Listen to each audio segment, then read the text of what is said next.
The acoustics in this room are it's a bit like being in the National Theatre. You can hear a pin drop. So I'm urging all of our colleagues, MPs and staff to not have conversations if that's possible, because it's terribly difficult to hear otherwise, so I apologise for that. Can I thank you on behalf of the Women and Equalities Select Committee for coming in front of us today. We're really, really grateful to you for your time. We're a little bit tight on time, so we've probably got about 45 minutes, something like that. So if I could really urge you to give us succinct answers, I'd be really grateful. This is a broadcast session, so before I start, perhaps I could just ask you to give your name and the organisation that you represent, and then members of Parliament will ask you some questions. Dawn. Dawn McAvoy, Both Lives Matter. Sarah Hare, Stanton Healthcare. Marion Woods, Life Northern Ireland. That's wonderful. And Sarah is going to start our questioning. Sarah. Hello again, ladies. Thank you so much for being patient with us. I've got a really broad question to start with, if each of you could give me your opinion on it, which is basically, how do you think the law on abortion is working? Can I start with you, Marion? I think at the minute, the law on abortion in Northern Ireland strikes a difficult but delicate balance between the life of the unborn and the life of the mother. And I think when allowed to work, the law in Northern Ireland looks after and protects and holds both of those. So a doctor, an obstetrician gynaecologist has two patients. There are two lives at least in every pregnancy. And as a pregnancy care charity, we of course want to see a lot more service provision, a lot more support, and especially whenever there are crisis pregnancies involved. That is not defined by the law. The law is there to protect lives, and that is effectively what our law does right now. We have several stories, and I believe someone has already shared their story with you about how the law did actually protect both her life and give her baby the best chance at life, and unfortunately the baby didn't survive. But it's evidence of how the law, when it's allowed to work, does work well. So you think it's working well. How about you, Sarah? Hi, so thank you for having me first of all. And so I think the law is working. So in Stanton Healthcare, we are giving emotional and practical support to women in difficult, unplanned, unintended pregnancies. So therefore, women are coming to us who are in very difficult situations. Many, if not most, are abortion-minded. And really, we are trying to figure out why. Why are they in a position where they feel like abortion is their only option, only choice? And that we are giving them the opportunity to seek support, okay? So, could you give a couple of examples of why they're thinking that's their only option? Yeah, so there's just a few. No, yeah, a few. Yeah. So every woman is so different, and most of the time it's a lot of pressure. Actually, they feel like they're totally on their own, totally unsupported. Fear is really, really leading that decision. Rarely, but sometimes it's financial. But most of the time, actually, it's they feel on their own. Okay, so our main role is to make sure they feel like they're not on their own, that we're here to totally support them. Claire Louise, who you just met, is one of the mothers who was helped through Stanton. And then looking specifically at the law, do you think it's good as it stands? Yeah, absolutely, because whenever a law changes, the culture changes with it, and women who are in these difficult pregnancies are seeking support first. Okay, so rather than countries where abortion is legalised and the culture ultimately changes, and whenever they find themselves in that situation, from my experience, it's a lot easier to get an abortion, and therefore, in that situation, you try and get out of it as soon as possible. So yes. Yeah, thank you. Dawn. I understand that it depends on the perspective that you're coming from. So the three of us here would all have a perspective that every pregnancy means that at least two lives are in existence.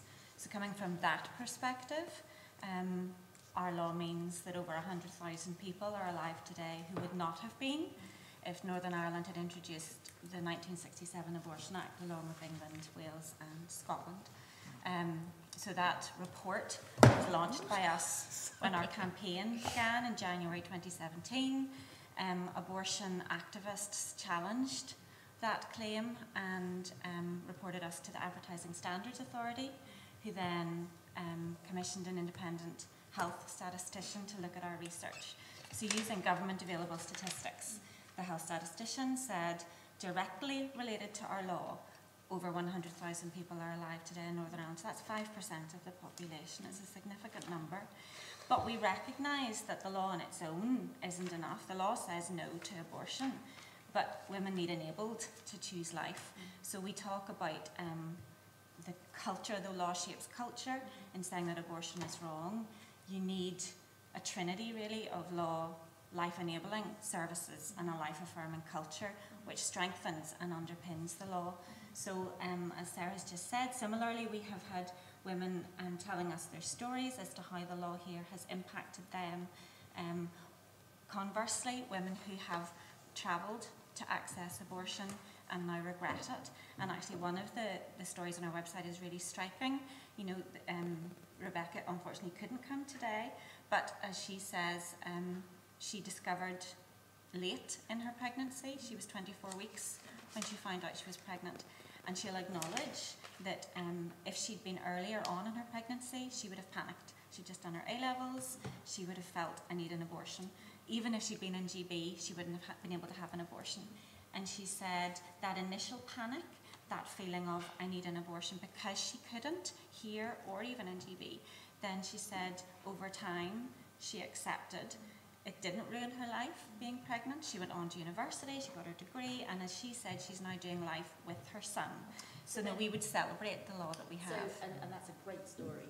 So, but picking up on what you've said, so would you look actually to have an addition to the law so that there were statutory support services for women? Absolutely. To say no to abortion, none of us here would say that that's enough. You know, I myself had a pregnancy crisis, and I was across the water at university. And I saw firsthand that whenever I discovered I was pregnant and went to the doctor, and I was in a complete panic, as you'd imagine, the first thing the doctor said was, what are you going to do? And I said, I'm going to leave and get married. And she's like, oh, you don't have to do that, you have other options. And I said, well, until you can get an abortion. And that was how easy it was. And I look back now and I think, nobody said you can stay at university and get your degree. So we often say we have 5 university campuses in Northern Ireland, only one offers childcare. So we think, what message does that send to women? Yes, you can fulfill your career or fulfill your dreams, live equally to men, but actually to do that, you need to be able to have an abortion, so that's not good enough. So yes, it's law, because that does save lives, as has been shown with the 100,000, but services and culture enable women to choose life. It's interesting, you sort of pick up on culture. Sarah, you mentioned culture in your answer as well. And there's been loads of services. Sorry. Yeah, thank you. There's been loads of surveys done, and probably the biggest one was the Life and Time survey, and that found that public opinion was shifting on this topic, and was moving towards supporting a change in the law, particularly in very certain circumstances. So it does seem as though attitudes, culture is starting to change. So maybe it is time to look at the law again. And I wondered what your views were on that. Marion, you didn't say anything about culture, so let's go to you. Well, I think, as Dawn said, it's a trinity of law, services and culture, so they can't really be separated out on their own. And so not only does the... Sorry, could I just... If people are leaving at the back, could you do it quickly? Because it's quite distracting. Yeah. Thank you. Not only is the law informed by the culture, but the services impact on the culture. So right now we are struggling, and as a service provider, Life Northern Ireland, we do struggle greatly to get any additional help in terms of government support or financial help. One example that I can give, we are the regional hub of the national charity, Life 2009. And Life 2009 actually, you may recall, was given part of the grant, the tampon tax grant, And actually in Westminster, there was a resistance to giving Life that grant. Now, Life wanted to use that money, and they filled in the grant application, and they fulfilled all the criteria. And the reason they wanted the money and applied for the money was to provide accommodation for homeless pregnant women in London. And there was nobody else doing this. These women actually wanted to keep their babies, but they were homeless and they needed support. So even though that was the area that Life wanted the money for, they were resisted. There was an argument about it. There was actually... I'm specifically talking about the attitudes in Northern Ireland. Yes, I know, but what I'm trying to show is... That's fab. Yeah. But we're really limited on time. So on that particular question, yeah. do you acknowledge that there is a change in attitudes and culture in Northern Ireland? But what I would say is because... Can I finish? Which is making people look towards there needing to be a change in the law. So what I'm trying to say is that because the services aren't working at the full level, that is impacting on the culture. We so see that there's... Because the support services aren't there or aren't working, yeah. that's why people are looking for the change. So for example, I mean, obviously in Northern Ireland, one of the big remits at the minute is around life-limiting conditions, or otherwise termed fetal abnormality. We don't have the facilities in Northern Ireland effectively. They're slowly growing in some hospitals, but you know the care is patchy. We actually know that from the RCOG in Northern Ireland, that the care is patchy throughout the health trusts. Yeah. So if we don't have a standardised package of care, then of course people are going to be fearful whenever they get that diagnosis, and that in turn is going to impact on the culture. Yeah. Can I jump in? Sure. Is that permitted? I was just going to add to what Marion had said. You know, we talk, we're constantly having conversations with people about this, people on the street, including legislators. And I think partly the reason for people thinking abortion is needed in certain circumstances is because that's what they're being told. And when we talk to people about, what does an abortion actually look like in that late stage of pregnancy, it's not a quick, easy fix. When you have that conversation with people, and when you talk about options such as perinatal palliative care, very often people are like, oh, okay, so there are other alternatives. I think there's the current push, I suppose, within society is that abortion is the answer. And what we're saying is that actually, in very limited circumstances, abortion is permitted in Northern Ireland. It is legal in very tight circumstances. It is safe in very restricted circumstances. Would you, just again being very specific, would you agree with removing the criminal element, so that it would still be a sort of a civil offence, but it wouldn't result in a woman or a medic going to jail?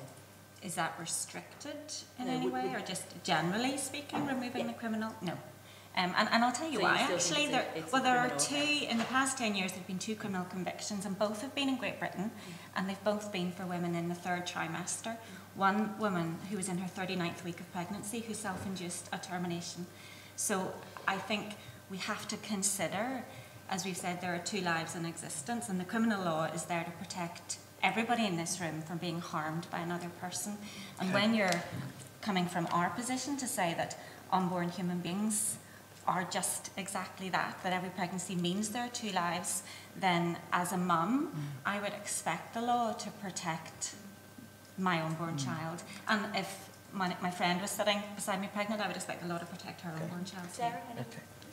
Yeah, so I just ask, what was that? Who was that survey asked to, and how many people did that? Survey, I don't know, but I can definitely get it. I think it was the biggest one to the general population. The general population of the UK? No, Northern Ireland. Okay. So first of all, to get a fair judgment on how the culture, if the public is changing opinion, you would need to do like an all population of Northern Ireland consensus. I get that.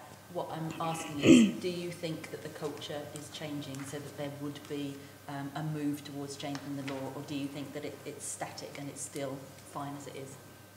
No. So I think when people are well informed, like Stanton, one of our main mottos is that women are totally informed before making any decision whatsoever.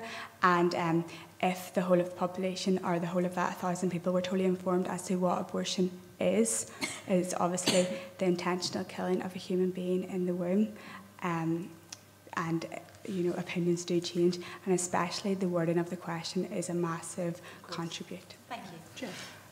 So, do you think that the law is working effectively to protect women where there are serious and long-term physical or mental health issues?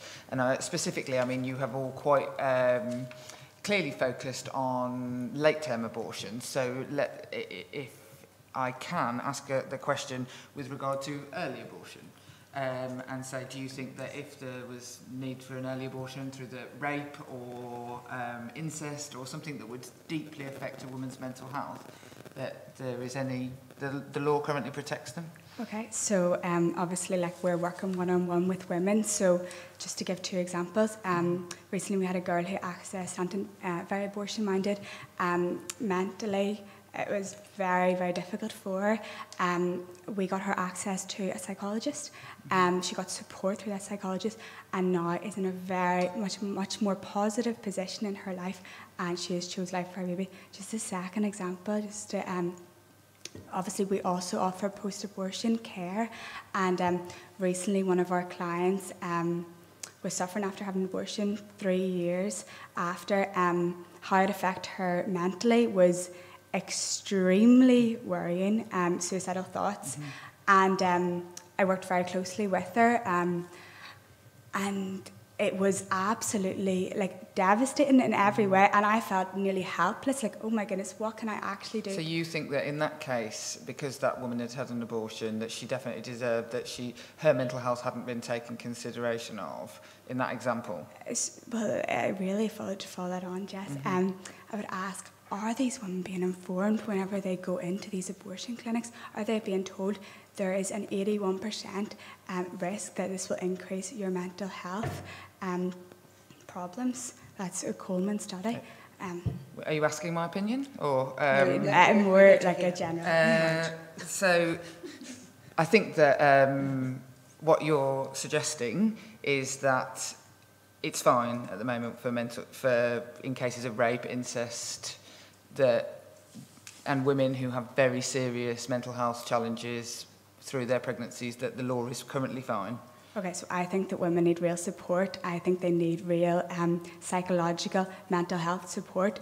Abortion is not, it is not helping anyone's mental health. There has been no studies into that, and whenever a woman comes into us abortion-minded, fear is taken over her psychologically, how that is affecting her, and she needs to be loved well, she needs to be cared for, and she needs ultimately well supported. Do you accept that there are women who are loved and cared for well who don't feel mentally challenged by having an abortion? Do you accept that? Do you want to repeat that question? So do you accept that there are women who are loved and cared for who don't feel mentally challenged by having an abortion? I suppose so. It's a different question to your last question about the mental. It is a different question. Yeah. So obviously I have not met these women. Okay. Dawn. Dawn or Marion, either one. You can fight it out amongst yourselves. Well, I suppose when you look at the law and you look at the words of the law, our law already takes into consideration an impact on the health and life of the mother that is real, serious, long-term or permanent. So our law does work, and as Dawn said earlier on, there are a small remit of cases that are covered by our law, and I think that if somebody fell into that category, the law already does allow for that. In Northern Ireland, there is not a blanket ban on abortion in Northern Ireland. It is tight and there are parameters, yes, but it does account for those. And I think as well, again, we don't have abortion in Northern Ireland, so all we can do is look to our closest neighbour, which is GB, and we know from the statistics in GB that for the cases that you're talking about, they account for 2% of all abortions that happen in GB. So it is a small category. It's not a category that needs to be put to the side and not addressed. We obviously need to help people, but I think that at the minute, the words of our law make it clear that if somebody comes under that, then abortion is catered for in and that what about circumstance. Rape? Again, it's the impact to the mother, So the mental health law, you think, covers well enough if a woman was raped and wished to seek an abortion, or suffering incest, I think you think it comes under the mental health? I think that I'm not a doctor, and I think that is something that we do put our trust in the doctors to adhere to the law. And if they felt that somebody fell under that category, then the law as it stands already allows for that. Again, it's not a blanket ban on abortion.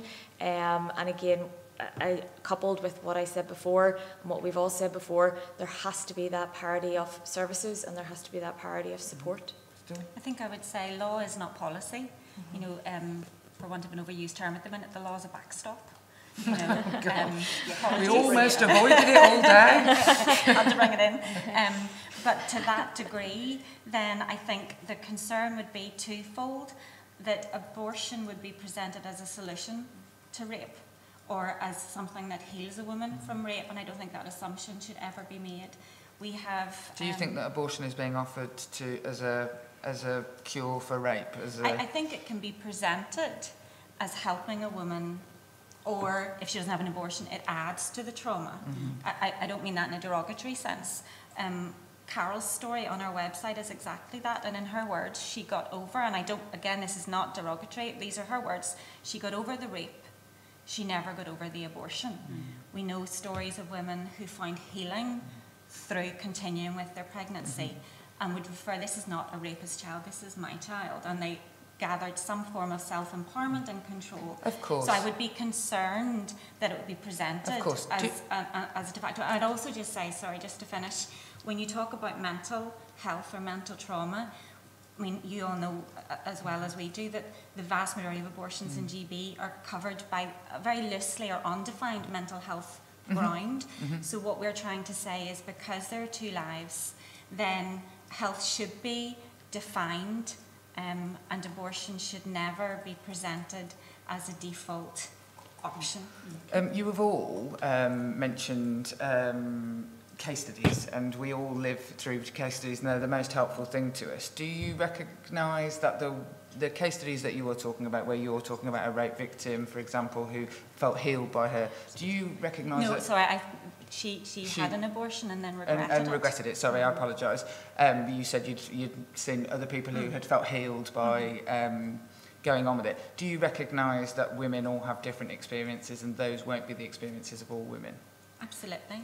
So there will be some women who are raped who felt that they had to go on to have their children and that was horrendous for them.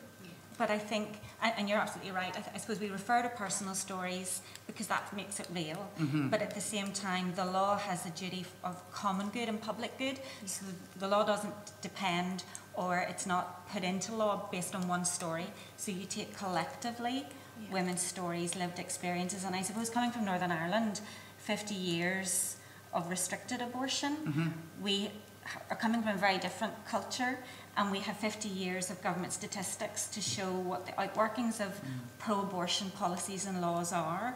And what we're saying is we think Northern Ireland, we actually think GB can do better, but Northern Ireland can do better for women than offer abortion, the ending of their unborn child's life, as a solution to the external crisis. Pregnancy crisis takes a different form for every single woman, and those individual circumstances, as best as possible, we're saying should be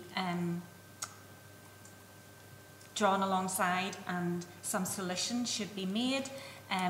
But very often those who are advocating for law change are taking very extreme and limited circumstances and then advocating for unrestricted abortion. Could I just also answer? I think there has to be accountability in the cases of rape as well. You know, we know that women feel very much that one of the driving factors is not wanting to be tied to the rapist effectively. Just careful with language, you know, and understanding that, you know, I don't know who's listening and people's own experiences.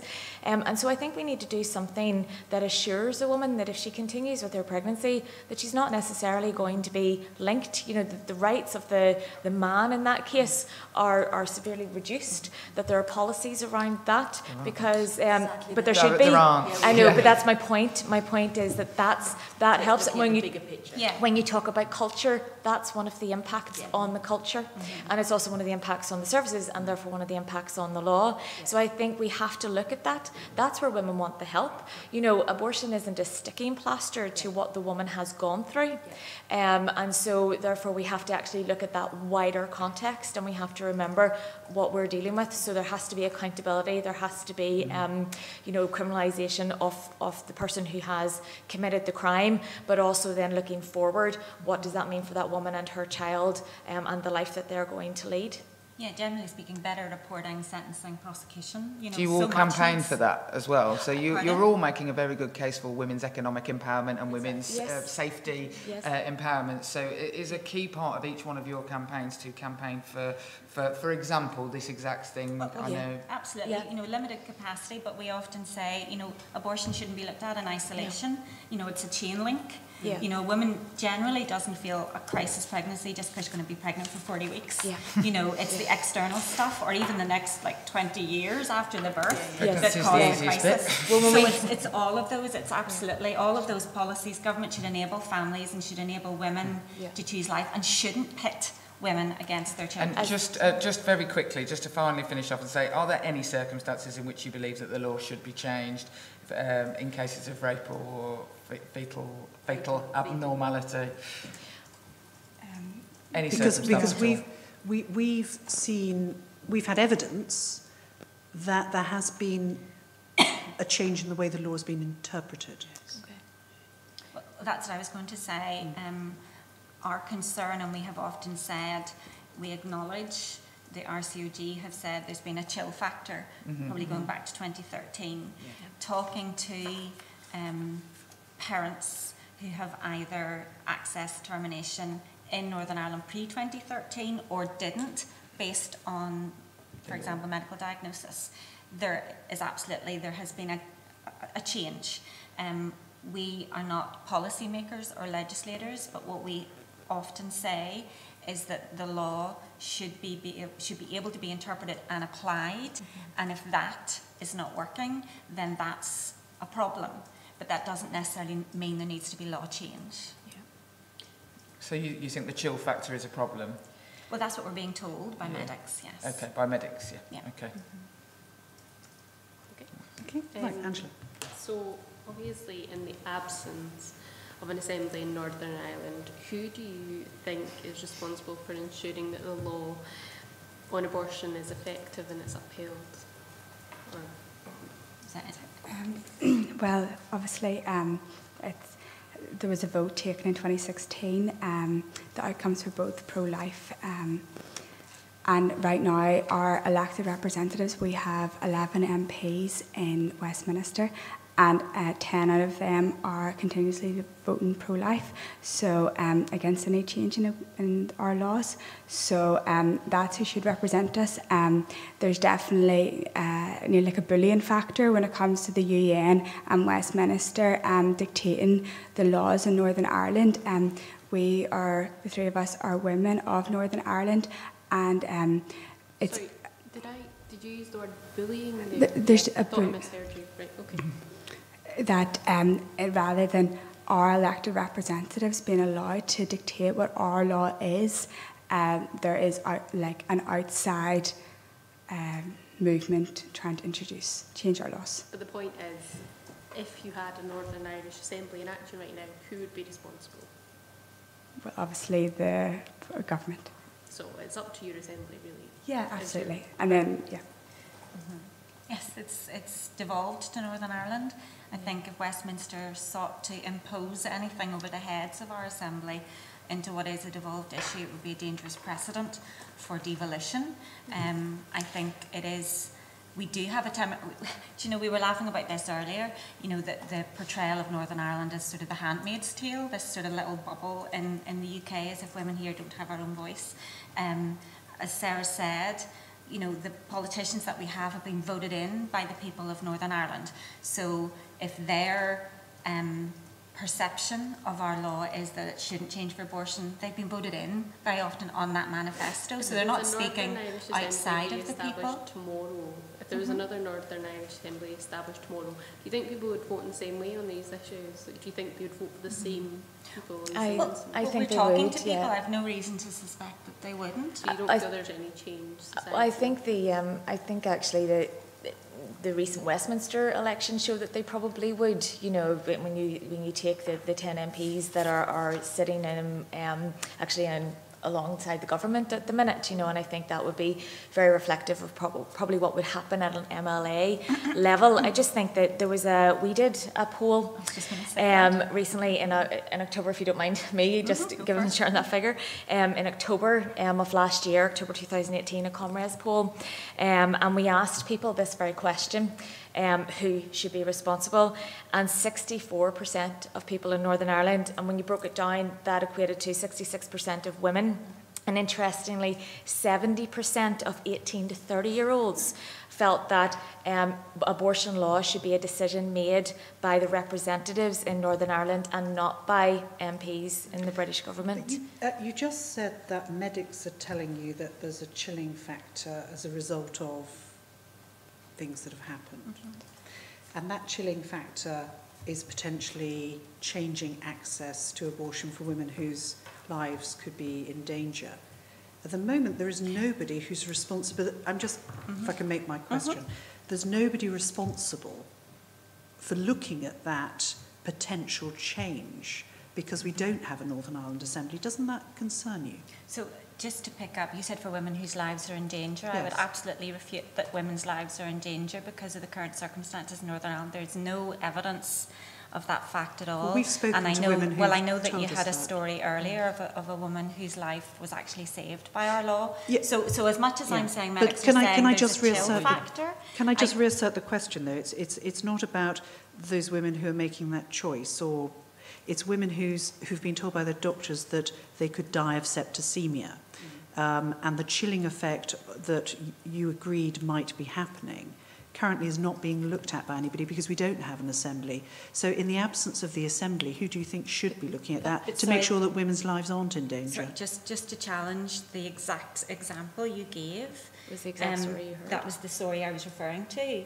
That, you know, and you just heard, I think, that story of a woman who had septicemia and she was cared for in Belfast. And whenever her early observations, whenever they decided, then they induced just her to be really labour. clear, what I'm talking about is women whose babies have died, are going to die, not women... Have died or are going to die? Well, have died. So if a baby has died in Northern Ireland, I think this is a myth that is put around. Big problem. I would absolutely reject that any doctor here, we're talking to doctors, no doctor in Northern Ireland is going to say to a woman whose baby's died, you know, well, there you go, just whatever. That would be it'll medical pass when negligence. That's two different things. If a Why baby do you has think? died... Why do you think there aren't doctors being taken up for negligence on these things? Well, I think there's a lot of things being thrown at one stage there, and I think it's really important that we sit down and we take all those. You've kind of merged a lot of things together there. If you're talking about a woman who there's no fetal heartbeat anymore and the baby has passed away and the doctor has said your baby has died, the fetal heartbeat is no longer in existence, our doctors will always, as is medical practice, induce that labour. That would be a miscarriage. What about if they're about to die? Well, that's very different. Then if a woman's baby, it depends on the diagnosis that you're talking about. So, I mean, obviously, we would campaign for more regular ultrasound scans in this instance. I think there is a massive difficulty whenever it comes to pregnancy-related issues, and having been through 4 pregnancies myself and knowing the way that the system works in terms of scanning, you get your dating scan at about 12 weeks, then you don't get another scan until 20 weeks. That's all we're left with. So if at 20 weeks then there is a diagnosis made that the baby may not survive till birth, we would be advocating at that point that there is a care pathway that is put in place for that woman and her partner or her husband or family, and at that moment she is given at least weekly scans, that she is monitored, that her obs are taken regularly, that they watch carefully the progression of her baby. Do you think in that utero. at that point she should be allowed the choice to terminate the pregnancy? Well, So as a lady Sorry, said, can I just ask you to answer that question? Yeah, sorry. No, I don't, because I think that every situation has to be looked at.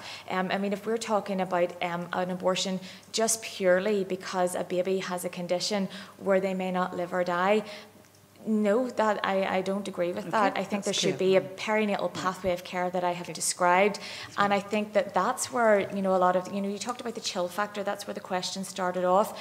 The reason that we're saying that, yes, we all can understand there's chill factors, we have actually heard medics, we have heard certain, let's say, agenda-led midwives refer to babies that have a condition as a dead baby, even though that baby still has a heartbeat. We've heard them call a baby that is still alive in its mother's womb a dead baby, and that language is very worrying, and that is causing fear amongst women, and that is having a negative impact, and that's where the chill factor is happening. So we have to do something to address the agenda-led medics in Northern Ireland as well. Angela, back to you, sorry. Thank you. I think we are all conscious of the use of language and being careful about the use of language. We've obviously heard a wide range of evidence from women who have had very different experiences, and they've told us that they've felt there's an absence of information or access to pre-care, post-care, whatever their circumstances may be. And you'll be aware that the UN CEDAW committee has ruled that the UK should, or in the first instance, they've said that it's against human rights to criminalise women and medical practitioners. And in the next instance, they've recommended that the UK should repeal the relevant sections of the Offences Against the Persons Act so that the individual women and the medical professionals are not criminalised. What would your view be on that? well, with all due respect to the committee members of CEDAW, the highest court in the UK would disagree with them.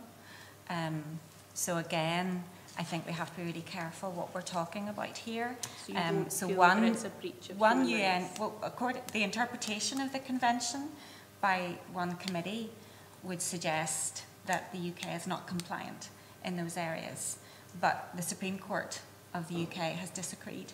The Court of Appeals in Belfast has disagreed. So there is obviously, this is a contested space. You know, human rights either exist for every human being or they don't. Okay. Yeah, just to emphasise Dawn's point, it's so important not to get off the topic of there is two lives that we're talking about right now, and never to ignore the other. And especially in this topic, there is a tendency to lead away from the dignity of both the mother and her unborn child, and we must, as a society, protect both of them. But do you agree, though, that criminalising a woman for making a decision is the wrong approach? So if you're, I assume you're talking about decriminalisation of abortion. So decriminalisation, obviously, as we all know, would mean that there would be no legislation when it comes to abortion. Abortion would be legalised for any reason up to birth. Is that what we're talking about here? And well, no, what we're suggesting is that in the first instance, is it section 50 and 59? Or, yeah, of the OFBA Act. If we were to repeal those sections, it would take away the criminalisation, which doesn't change access. And what would the effect? What would the effect on that have? What would the? This means you don't end up in jail. So it doesn't change access. So to abortion. you would be. limits. So I suppose the question is, if we're comparing like with like, so we would be in a situation then where an unborn baby, you couldn't face a criminal charge for ending the life of an unborn baby, but you could face a criminal charge for unknowingly disturbing a badger set under the 1990 Countryside Act. When we get to a stage where birds' eggs and badger sets would be more respected in law than an unborn baby's life, we've reached a problem. And we've already said... Coming back to the original But do you see what I'm saying? I understand what you're saying, and I think we understand the consequence of repealing sections would mean that in the... Do you understand the consequences in Northern Ireland? Well, I was just about to... If you would let me finish my sentence, please. I was just about to say it would create a void, and that void would be there because there is no Northern Irish Assembly to legislate in the interim in any way to provide the safeguards that you're discussing. So yes, I do fully understand that. My point is there is no Northern Irish Assembly, hence the void if we were to repeal those sections. So would you risk that void to for take away Northern the Ireland? criminality? But my question to you is, what, if any, is the UK's responsibility in terms of ensuring, in the first instance, that they're being compliant with human rights obligations in relation to Northern Ireland? So there has been no ruling that human rights legislation is not compliant in Northern Ireland on abortion. There have been opinions expressed by a CEDAW committee. The courts have said, and the UK government has said, Northern Ireland law is human rights compliant. So what you're doing is hypothesising and saying, if there was a ruling without an assembly, should Westminster intervene? This is a devolved issue. There's no requirement for Westminster to intervene on human rights grounds. And you've just acknowledged that there's a void. So if you were to intervene in Westminster right now without a local assembly, somebody said there would be no difference. We've already said over 100,000 people are alive today. We don't have the policies in place to cater for abortion the way there is in GB. So maybe if Westminster repealed 58 and 59, GB wouldn't see a significant difference. Northern Ireland would see a huge difference. And as you've just said, there's no assembly in place to deal with that. So it would be reckless and irresponsible for Westminster to do anything while we have no assembly. Okay. I think, to be clear though, I'm not, just to be clear here, I'm not advocating any one point in this instance. What I'm arguing here is that if there were a range of options available at this moment in time, and if the UK government as it stands in the belief that for it to conform with the CEDAW convention as it stands, in order to do that it may choose to repeal sections of that. I'm not advocating necessarily that it's the place of the UK government and it Sorry, you said to make sure that it stands with the UN, the Convention of CEDAW, the Convention on the Elimination of Discrimination Against Women. That piece of legislation, or that piece doesn't actually mention abortion. It's only the committee mentions abortion, the convention doesn't. So the Convention on the Elimination of Discrimination Against Women at no point mentions abortion. So how can we be outside the remit of the convention? We're not. It never mentions abortion. Only the committee, which is an unelected representatives, that are independent, none of which have come from the UK or Ireland. So it's a committee. About family planning and Yeah. reproductive rights. But it doesn't talk about abortion. But reproductive rights in the Carroll Convention are clearly defined as counselling, information, education, and it goes on to say abortion is not to be promoted as a method of family planning, and finishes with every effort should be made to reduce recourse to abortion. So actually we would say Northern Ireland is more compliant with that definition. We were reading the CEDAW report earlier, and I have to say the Northern Ireland that it represents, we don't recognise, this religious place that limits women's choices and access to contraceptives and education. I would entirely refute that. We have, every woman here has access to GP, healthcare, NHS. None of us are limited in our choice of contraceptives. Can we just move on to the issue of medical professionals? I'm realising we're rather over time.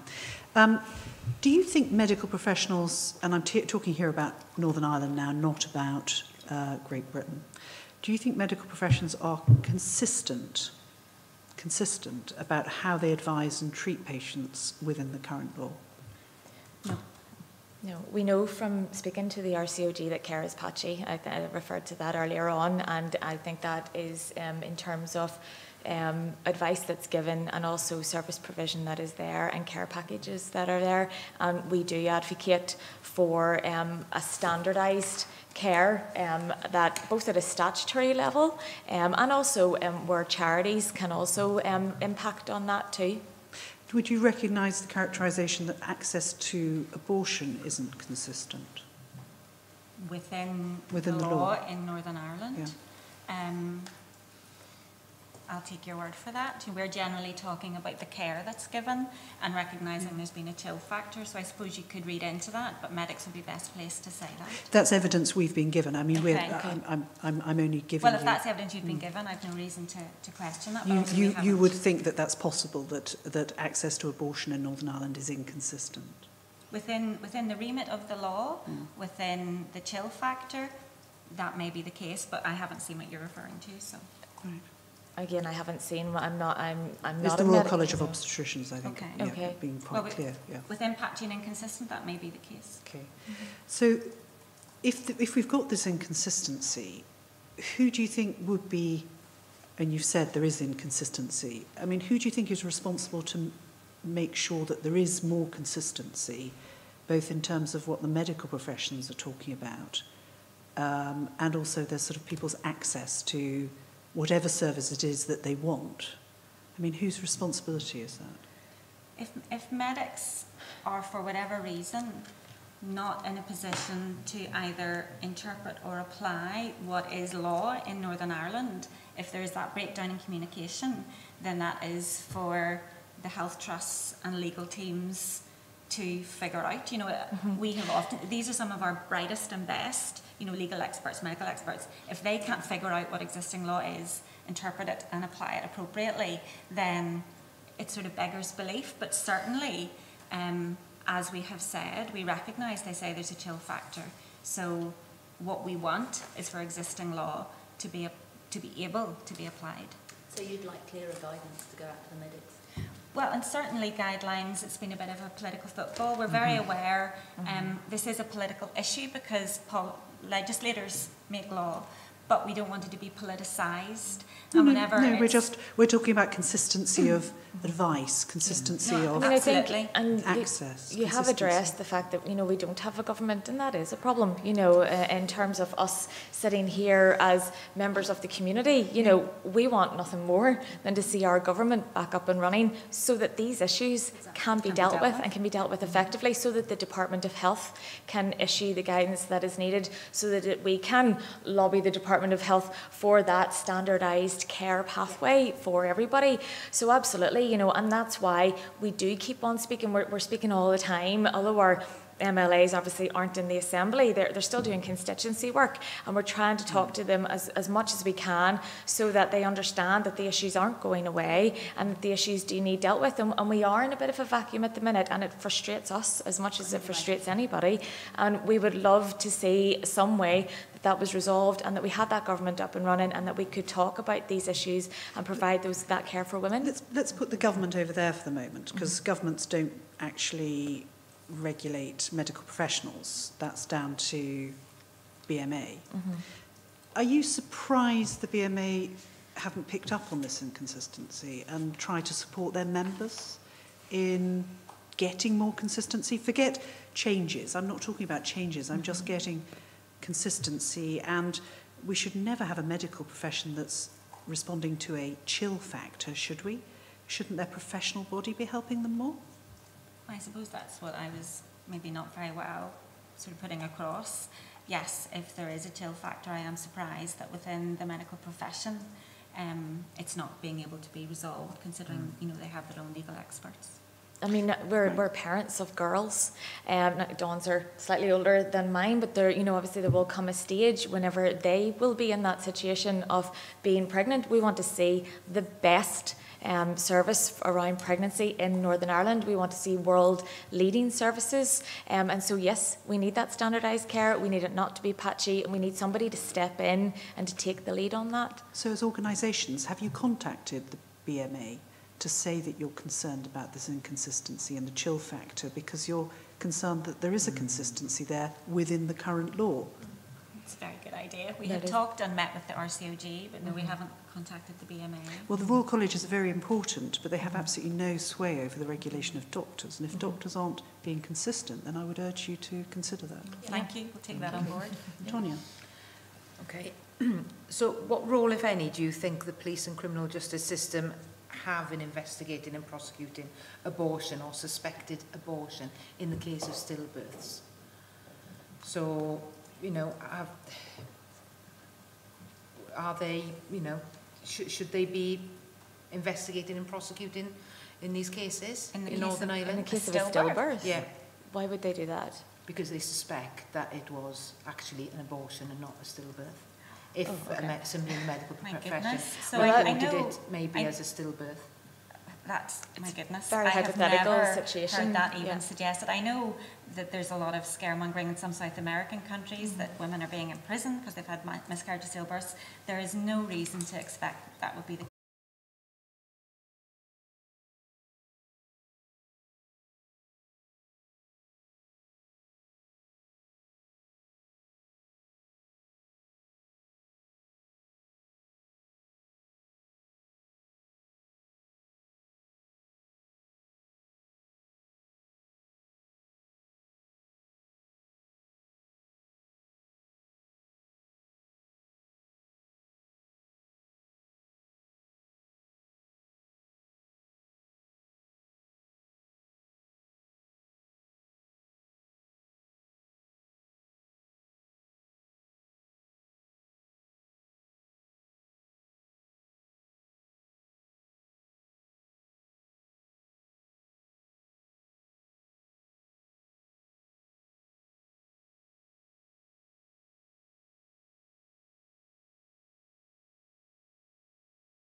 a lot about common ground.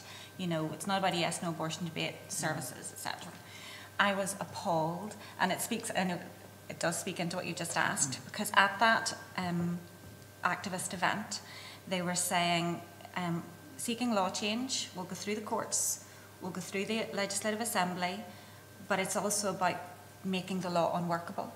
So I was in the middle of this event, which was talking about setting up cells, bringing in abortion pills, teaching people how to use them, and then proving that the law doesn't work.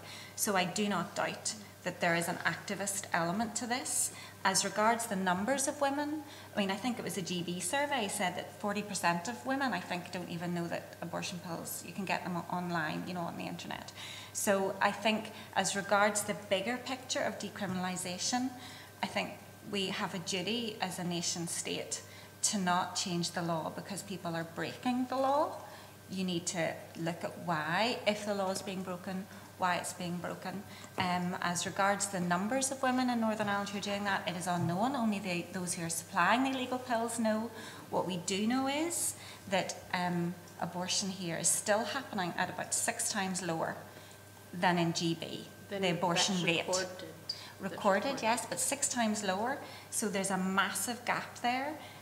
So there's no reason to expect that it's met by illegal abortion pills coming in. I think my primary worry, and one of the things that's been most alarming to me in this inquiry, is that because of a perception, whether it's true or not, that there is a criminal element to access to abortion in Northern Ireland. Women are going online, so they're not meeting with medical practitioners. It's not even been recorded that pregnancy exists because they are opt-in. And I don't necessarily know that it's as sinister as activist cells and people. That was an event, it was one event. No, yes. absolutely. I think there's a perception that women, because they're so scared of being criminalised in Northern Ireland, they're going online and buying But can I pills. And I think that's something that we just wanted to highlight because it's not been raised in either panel today, but it is something that's been raised with us, and it's a concern that we have that without that void of criminality, it may be driving women underground, and we will never know those numbers. And I think that's something that we obviously wanted to make sure that you were aware of as well, because it's not come through in either panel today. But I think one of the things about that is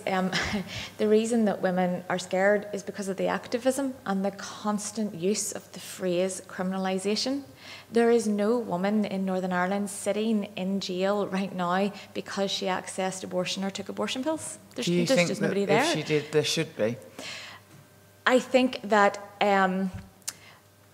So do you think that if somebody in Northern Ireland were today buy pills online, do you think that they should be criminalised? Well, you see, as again, as what I said earlier on, that's exactly why I used the most recent example that we have. There is discretion in the law. If somebody breaks the law, then there is a process that is followed through. So, I'm not a judge, and at the end of the day... What do you think? I'm not a judge, and at the end of the day, the judge doesn't have to give a jail sentence, can give a fine, and I could... But you'd be criminalised, regardless of the sentencing. But you think that a young woman do you think it's should be okay for criminalised? somebody who unknowingly disturbs a badger set to be criminalised? Oh, let's leave badgers out. Yeah. No, but that's my very point. Also, if it's no, but that no, but you see, I'm that's asking my the very, question. that's my very point, and it's a rhetorical question. Sorry, but that's my very point. I try and inject a lighter note in this. No, that's okay. But I think the baby's humanity we talk a important. lot about badgers. They are quite an interesting. Can I just reply? Can I reply? Well, it's good to know. Yeah, but no, but incredibly. I'm so sorry. I'm going to have to play the bad person here and end the session because I think we literally could go on all afternoon. Yeah. And I'd like to thank you for the vigour and frankness of your responses to our questions. It's incredibly helpful when people do that because it's absolutely clear the passion that you have for the subject and the amount of thought that you've put into the position that you have, and it's incredibly helpful. And obviously, as a select committee for the United Kingdom, I would just like to underline the fact that we have absolutely every right to look at this issue because we are responsible for holding the government to account on its signatures on international conventions, including CEDAW, which does, although it uses, sort of opaque language, does talk about reproductive rights of women. So I don't think there can be anybody who would question our ability to be able to talk about these issues. And I really thank you for acknowledging that by being here today, with the caveat that we absolutely understand, as Angela's really strongly put forward, the importance of delegation of these issues to devolved assemblies and the added complication of the fact that you do not have a devolved assembly at the moment. And I think our very real concern as people, that as a result of that, there is a potential void in picking up problems which we all experience, whether it's Wales, Ireland, Scotland, England, so I think it's really good for us to have this discussion. Thank you very much. Thank you. And I'm so sorry we've overrun the time that you were told. And I really, really appreciate Could I just say we really appreciate the opportunity. We've gone over to Westminster twice now and haven't been able to encourage many MPs to meet with us. So more to do with that timetable. Oh no, I absolutely understand. So we really value the opportunity to have a group of you in the room as well, so that you can hear an alternative voice. So thank you. Yeah. Well, it's not an alternative voice; it's a voice. It's a voice. Thank you. Yes, thank you very much. Thank you. Could I encourage colleagues now to? It's the end of the public session. If I could encourage colleagues to quickly pack their bags and make their way to reception, then we have to swiftly move to our next venue. Thank you very much. And thank you very much. And thank you to everybody here who's helped us. That's great.